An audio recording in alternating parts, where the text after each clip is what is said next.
ভারত প্রতিবেশী রাষ্ট্র, আমাদের ভয়ঙ্কর শত্রু, আমাদের কঠিন শত্রু।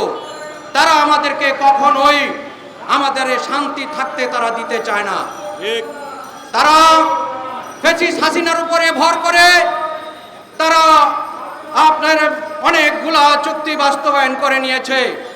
আপনারা জানেন আঙ্গরপোতা বহুগ্রাম আজকে চুক্তি করে বাংলাদেশ কোনো স্বার্থ আদায় করতে পারেনি। আমাদের পানির জন্য তারা চুক্তি করেছে, পানির হিস্সা আমরা আদায় করতে পারিনি। পার্বত্য চট্টগ্রামের চুক্তি করেও তারা আজকে এই চুক্তিতে আমাদের সুফল বয়ে আসতেছে না। কারণ একটাই, ভারত যা চাইবে তাই বাংলাদেশের এই দালালের লোকেরা করতে চাইবে। হাসিনা বাংলাদেশ থেকে পালানোর পরপরেই বাংলাদেশের হিন্দু, বুদ্ধ, খ্রিস্টানকে আজকে বাংলাদেশের মুসলমানেরা মেরে তাড়িয়ে দিচ্ছে। আজকে বাংলাদেশ বুদ্ধ ভূমিতে পরিণত হয়ে যাচ্ছে। প্রিয় বন্ধুরা, এই দালাল, এই সাংবাদিকে, ভারতের এই সাংবাদিকদের, ভারতের এই মিডিয়াদের এই বক্তব্যের আমরা তীব্র নিন্দা জ্ঞাপন করছি। অধিকার প্রতিষ্ঠার জন্য কাকে ক্ষমতায় রাখবো, কাকে ক্ষমতা থেকে ছুঁড়ে ফেলে দিব, এই অধিকার বাংলাদেশের মানুষের রয়েছে। কিন্তু দুঃখের বিষয়, ভারতের এই ফ্যাসিস্ট সরকারের দালালরা তাদের গায়ে আগুন ধরেছে। এই জন্য আপনারা দেখতে পেয়েছেন শুরুতে তারা রিকশা আন্দোলন, কয়েকদিন পরে শুরু করেছে আনসার আন্দোলন, কয়েকদিন পরে শুরু করেছে ওই পানি ছেড়ে দিয়ে মানুষকে মারার আন্দোলন। আবার পোশাক শিল্পের মানুষের উপরে একটি ভর করে তারা একটি আন্দোলন করার চেষ্টা করেছে।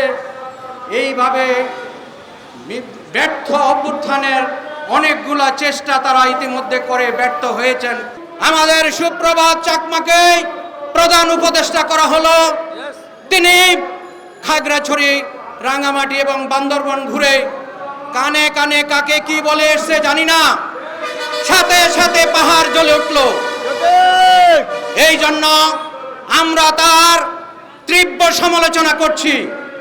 উনি প্রধান উপদেষ্টার নিকট যে শপথ নিয়েছেন, আমরা মনে করি তা তিনি শপথ ভঙ্গ করেছেন।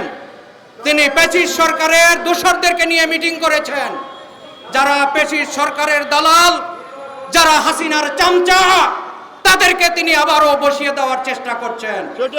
এটা বাঙালিরা কখনো, পাহাড়ের সমতল, পাহাড়ের সাধারণ মানুষ কখনো এটা মেনে নেবে না।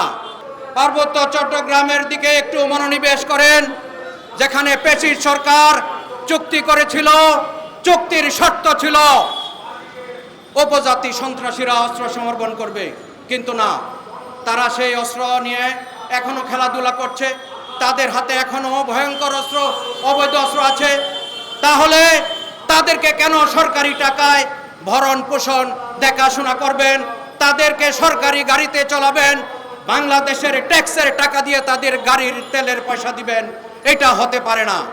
অনতি বিলম্বে এই সন্ত্রাসী সংগঠন ইউপিডিএফ, জনসংহতি সমিতি যারাই আছে, যাদের হাতে এখনো অস্ত্র আছে, তাদেরকে অনতি বিলম্বে অবৈধ ঘোষণা করে তাদেরকে নিষিদ্ধ করার আমি দাবি জানাচ্ছি। দেশপ্রেমিক সেনাবাহিনী বাংলাদেশের একটি শেষ মেঘনা কাঠা।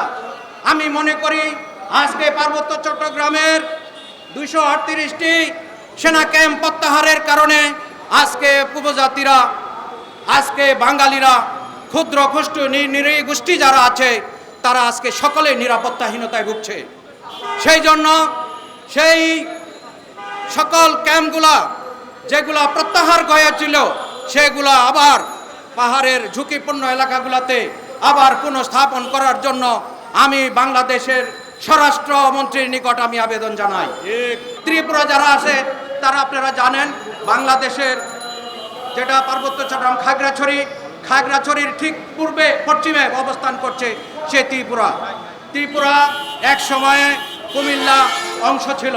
সেই ত্রিপুরারই কিছু কিছু অংশ ত্রিপুরা থেকে যখন হিন্দুরা ইন্ডিয়াতে চলে যায়, ইন্ডিয়া থেকে সেই ত্রিপুরা এসে পার্বত্য চট্টগ্রামে অবস্থান করে। আজকে আপনারা দেখেন এই ত্রিপুরা রাজ্যে এখনও তারা নিজস্ব সশস্ত্র বাহিনী তৈরি করেছে। আপনারা মাঝে মধ্যে দেখতে পান যে তারা সেখানে আন্দোলন করছে। তারই ইশারায় আজকে সেই ত্রিপুরা গোষ্ঠী পার্বত্য চট্টগ্রামে আজকে সেই ইন্ধন দিচ্ছে।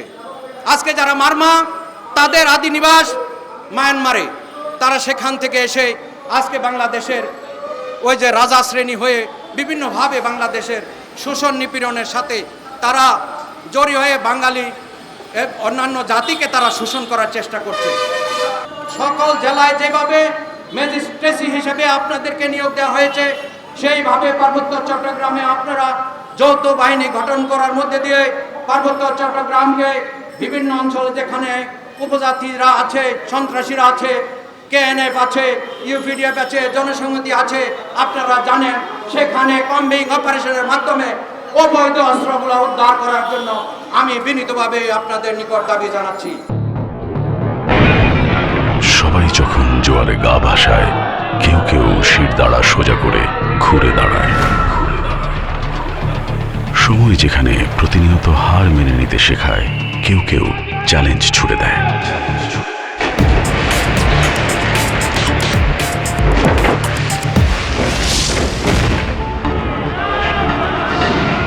পক্ষপাতের ভিড়ে আজ থেকে কোনো পক্ষ নয়, খবর হবে নিরপেক্ষ।